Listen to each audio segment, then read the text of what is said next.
On a fateful summer morning, Kimberly Sue Dobby's life took a tragic turn as she faced the pursuit of an elderly stalker. Little did she know that this encounter would lead to a very sad ending. According to Laura Kirkland, Albert Flick showed no attempt to escape justice. He wasn't trying to get away with anything. He did it in broad daylight, in front of dozens of witnesses and in front of her children. Every move Albert made had been captured on film, from stalking Kimberly and her family at Dunkin' Donuts to the attack at Rancourts. He was even caught on camera purchasing 2 pink-handled paring knives with 5-inch blades at the Auburn Walmart just 2 days prior. Dobby's friend, Laura Kirkland, expressed shock at the intensity of the assault, saying, "I've never seen anyone with that much energy in my life." Recalling the moments with her friend, Kirkland mentioned they were going to go do laundry.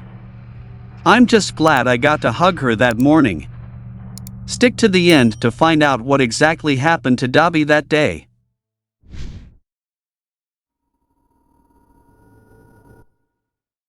To give the case some context, Kimberly Sue Dobby, born on October 17, 1969, was a graduate of Bromfield High School in Harvard, Massachusetts.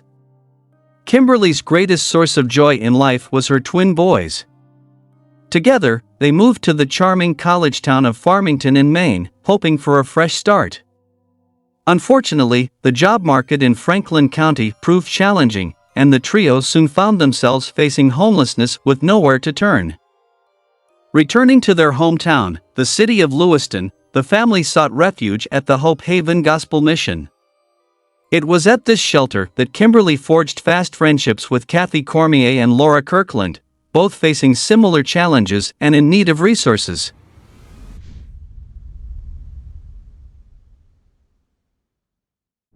In Lewiston, Kimberly crossed paths with 77-year-old Albert Lee Flick. Their friendship began when the elderly man generously offered to buy lunch for Kimberly and her boys. Facing financial constraints, Kimberly, reliant on limited Social Security benefits for her autistic son and with reduced food stamps due to shelter living, appreciated the gesture. Their amicable relationship lasted for about a month, but it took a turn when Kimberly secured Section 8 housing, a federal program aiding low-income families, seniors, and disabled individuals in acquiring safe and sanitary housing in the private market. Approximately a week after securing housing, Kimberly informed Albert that she and her boys were moving to Farmington independently, and his company was not part of the plan. She explicitly communicated her lack of need or desire for his assistance or a deeper connection. Despite this, Albert's pursuit intensified. He began showering Kimberly with clothing and gifts, all of which she promptly returned. Kimberly attempted various strategies to avoid Albert's advances, but in the close-knit community of Lewiston, evading someone's presence proved challenging.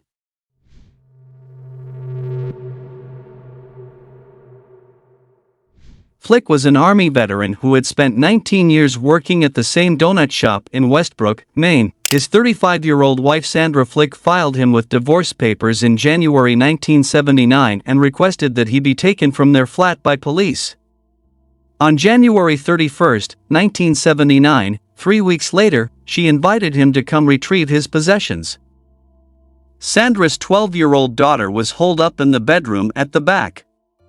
The kid observed Flick put her mother into a chair and bend her arm behind her back through a crack in the door, all the while declaring his love and desire to not injure her. The girl fled downstairs and requested a neighbor to call the police after hearing her mother cry.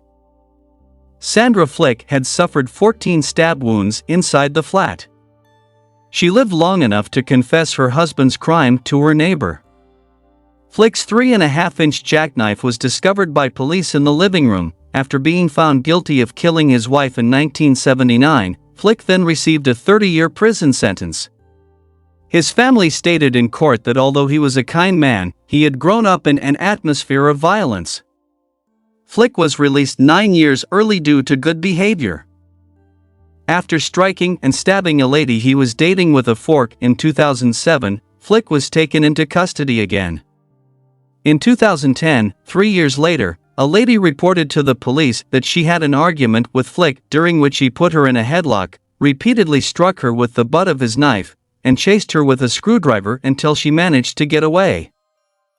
Following his release from prison for the murder of his wife, Flick persisted in abusing women. He had developed a pattern of carrying out vicious assaults, going back to jail, and then being released.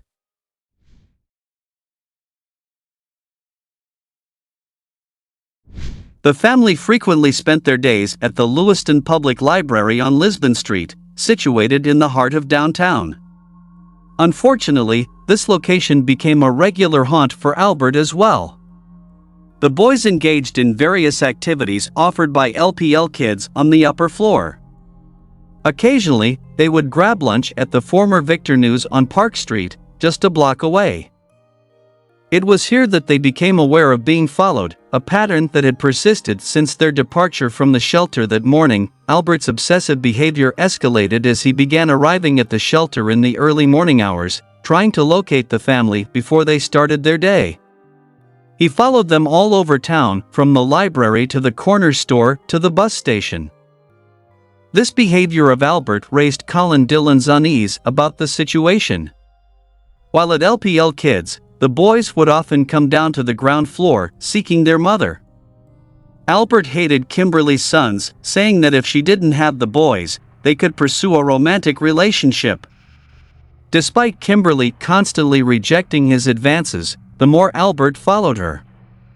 Kimberly tried her best to be polite and tolerant. She opposed all his attempts to hug her or display physical affection. It's important to note that Albert Flick was 77 years old at the time of this story, while Kimberly was 48. In the midst of all this, Kathy attempted to provide words of encouragement to Kimberly. "Just hang in there, you'll be gone in just 2 or 3 days," she reassured her. It was evident that Kimberly was exhausted from dealing with the persistent stalker, Albert, and was eager to move forward into a new chapter of her life, a much-needed change. Little did Kathy know, this would be the last time the two friends would spend together.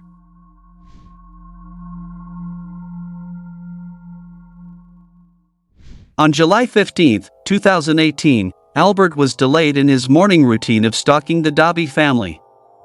Kimberly and her sons woke up early and already left Hope Haven. Despite this, he managed to catch up with them at Dunkin' Donuts on Main Street. Surveillance footage from the restaurant showed Albert lingering, observing Kimberly and her boys having breakfast with her friend Laura Kirkland. He followed them as they drove down the road and turned onto Sabatas Street, heading towards Rancourt's laundromat, where the family intended to do their laundry. That breakfast with Laura marked the last time Kimberly would share a meal with her friend, the final hug exchanged between them. A street video captured Albert, donned in a light blue shirt, pacing back and forth in front of the laundromat for a total of 10 minutes, frequently peering into the window.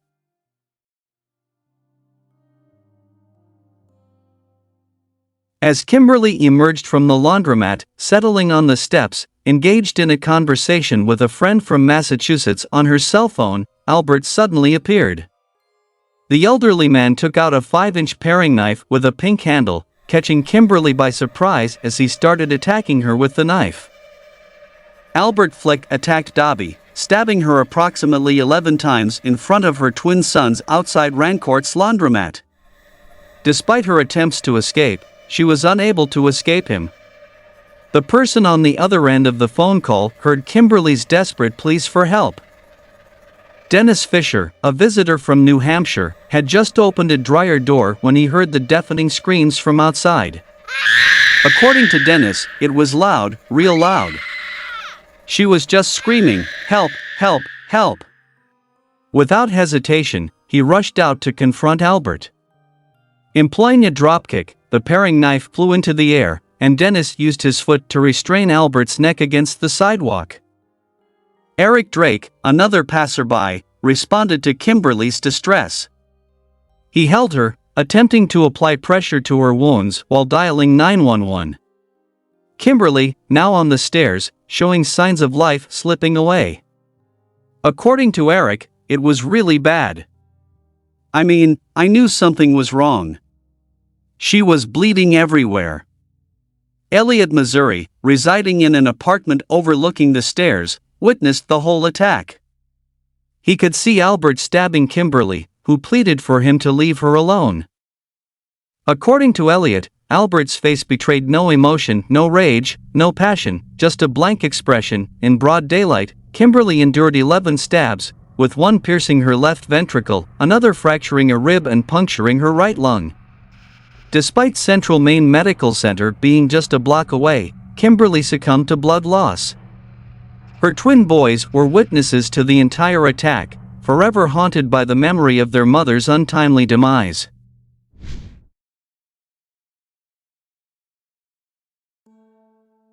Following the stabbing, Albert Flick was taken to a hospital. Upon his release, he was arrested and charged with the homicide of Kimberly. During the trial for the killing of the 48-year-old mother, Assistant Attorney General Robert Ellis emphasized to the jury that Kimberly Dobby's murder was not a spontaneous act but a deliberate and well-thought-out plan. He stated, "The obsession became, if I can't have her, I will kill her." That's exactly what he did. In defense, Albert's attorney, Alan Laboso, argued against the notion of obsession and sinister motives. Laboso contended, "Everyone wants to paint Mr. Flick as a creeper in the aftermath of this incident, but again, you have to consider, in spite of all this creepiness, I asked a number of people, was there ever a complaint to the police of him following her around?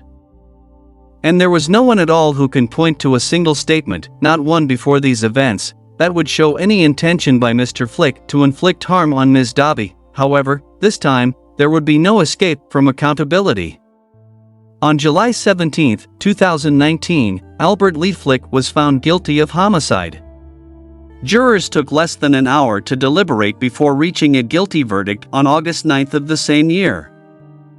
Justice Mary Gay Kennedy sentenced him to life in prison, ensuring that Albert would never pose a threat to another woman. In the aftermath of Kimberly's tragic death, her twin sons, Colin and Dylan, were placed in the care of their maternal grandmother, Susan, from Ayer, Massachusetts. A memorial service took place on Saturday, August 18, 2018, at the First Parish in Concord, Massachusetts, inviting all who loved Kimberly to attend and share in her memory. The most heartbreaking aspect of Kimberly's death is its preventability. Albert Flick should never have been free after the cold, calculated, and utterly premeditated murder of his first wife, Sandra. Now, her daughter must grapple with the memory of her mother's final terrified moments on this earth, mirroring the anguish experienced by Cole and Dylan.